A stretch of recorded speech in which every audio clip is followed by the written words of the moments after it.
Xeyirlər cəm olan gündə və zamandayıq, qardaşlar. Bugün həm cümə günüdür, elhamdülillah. Həm yastı işa namazına toplanmışıq, həm məscidimizdəyik, həm cəmaat şəklindəyik.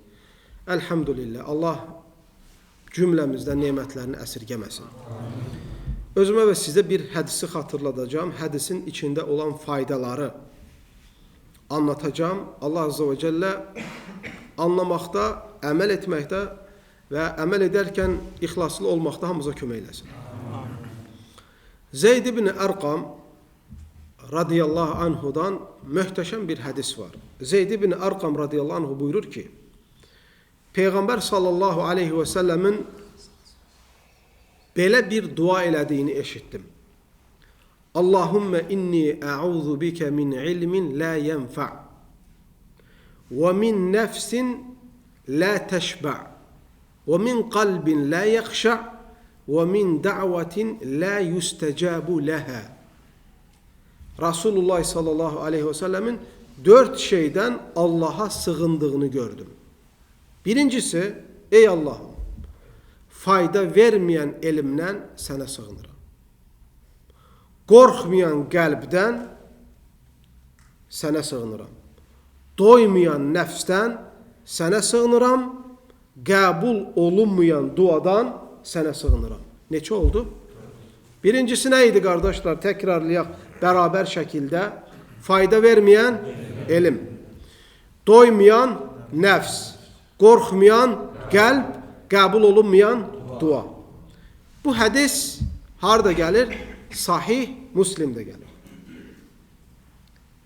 2722 nömrəli hədistir. Həmçinin Əbu Davud'da gəlir, Tirmizi'de gəlir, bir də İmam-ı Nəsai Sunanil Kubra kitabında rivayet edilib. Faydasız elm nədir? Bir adam düşünün, bir meşək götürür və o meşəyin içində daş yığır. Götürür, daş yığır. Götürür, daş yığır. Götürür, daş yığır. Hər daşı qoyduqca bir əziyyət çəkir. Amma meşənin altı yırtıqdır. Meşənin altı cırıqdır. O götürüb, o çəkdiyi zəhmət kimə qalır? Özünə qalır. Faydalanır mı? Faydalanmır. Bir adam elm alırsa, bu adam əziyyət çəkirdi. Amma bu elm ona fayda vermirsə, yəni bu elm ona əməl gətirmirsə, bu elm ona Allah qorxusu gətirmirsə, bu insan öyrəndiyi elmlə bəhrələnə bilmirsə, o elmin adı nədir, qardaşlar? Fayda verməyən elm. Sənə sadəcə yorğunluğun qalır. İkincisi, qorxmayan qəlb. Bu çox təhlükəlidir. Bir insanın pisliklərə bulaşmasının səbəbi qəlbində olan Allah qorxusunun azlığı qədərdir. Nə qədər bir insanın qorxmayan qəlbi var, o qədər insan pisliklərə bulaşmağa məhkumdur. Ona görə qorxan qəlb pisliklərdən ən salamat qəlbdir. Allahdan qorxan qəlb niyə oğurluq eləsin ki? Allahdan qorxan qəlb niyə zina eləsin ki? Allahdan qorxan qəlb niyə yalan danışsın ki? Niyə iftira atsın ki? Allahdan qorxan qəlb niyə Allaha şərik qoşsun ki? Niyə bir insanın namusuna toxunsun ki? Allahdan qorxan qəlb niyə başqalarının ruzisinə göz tikib haram yolla pul qazansın ki? Bu şeylərin hamısının səbəbi nədir, qardaşlar? Qorxmayan qəlbə sahib olmaqdır. Doymayan nəfs. Üçüncüsü nə idi? Doymayan nəfs. Qardaş, nə versən narazıdır. Nə zaman halını kefin soruşsan şikayətçidir. İnsan doymur, ha doymur. Gözü acılıq qədər əslində müsibət olan çox az şey var. Gözü acılıq. Bu bir xəstəlikdir və bunun özü psikolojik bir problemdir. Ən çox əzab çəkən insanlardan biri nədir, qardaşlar? Doymayan insanlar. Doymayan insanlar. Hər zaman onlar kasıblıq içindədirlər. Hətta hamıdan zəngin olsalar belə. Allah Azza ve Celle bunun ilacını buyurubdur. وَأَمَّا بِنِعْمَةِ رَبِّكَ فَحَدِّثْ Amma sən Rabbinin verdiyi nemətləri dilə gətir, danma. Başqa bir ayda Allah Teala nə deyir? لَاِنْ شَكَرْتُمْ لَأَزِيدَنَّكُمْ Kim şükür eləyərsə biz ona verdiyimizi artırarıq. Nankörlükten Allah Teala bizi çəkindirir. Qınayaraq buyurur ki: وَقَلِيلٌ مِّنْ عِبَادِيَ الشَّكُورِ Benim kullarımdan verdiklerime şükür eləyənlər çox azdır. Doymayan nəfsdən Allaha sığının qardaşlar. Vallahi billahi.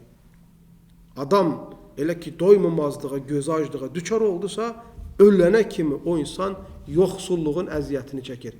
O deyirlər ya, varlıq içində yoxsulluq çəkir. Bax, bu adamlara deyil. Dördüncüsü nədir qardaşlar? Qəbul olunmayan dua. Bəzi rivayətlərdə gəlir, Tirmizidə, Nəsaidə və başqa məsdərlərdə qəbul olunmayan əməl. Əslində, qəbul olunmayan dua daha geniş mənanı kapsayır. Daha geniş mənanı əhatə eləyir. Bilirsiniz, biz insan olaraq Allaha çox ehtiyacımız var. Bizim şəfaya ehtiyacımız var. Bizim hidayətə ehtiyacımız var. Halal ruziyə ehtiyacımız var. Zövcəmizin salih olmağına ehtiyacımız var. Övladlarımızın salih olmağına ehtiyacımız var. Ata-anamızın salih olmağına ehtiyacımız var. Özümüzün salih olmamıza ehtiyacımız var. Ehtiyaclarımızın sayı bitməz. Hərəmizin bir nə qədər dərdi var, nə qədər ehtiyaclarımız var. Ona görə bunun ən gözəl tərəfi nədir? İstədiyimiz şeylərə nail olmaq. İstədiyimizi Allah bizə vermək. Və xusranın, uduzmağın ən başıdır ki, insan ehtiyaclarını əlini aç Allah'tan istəyə, Allah da onu verməyə. Buna düçar olmaq, qardaşlar, əzab deyilmi? Əzabdır. Onun üçün, qardaşlar, halal yemək, halal geyinmək, halal ruzi qazanmaq duanın qəbul olunmasının səbəblərindəndir. Və bunun əksi isə duanın qəbul olunmağının manilərindəndir. Yeməyimizi halal eləyəcək, paltarımızı halal eləyəcək, sorumluluğumuzda olan insanlara halal çörək yedirməyə çalışacaq. Az olsun, bərəkətli olsun, halal olsun. Hər zaman yöntemimiz belə olacaq. Uca Allah'tan gözəl adları ilə, uca sifətləri ilə diləyirəm ki, bizlərə faydalı elm nəsib eyləsin. Qorxan qəlb nəsib eyləsin. Doyan, tox nəfs nəsib eyləsin. Allah duaları qəbul olunan bəndələrindən eyləsin. Barakallahu fikum və sallallahu və səlləm və bərik alə nəbinə Muhammed.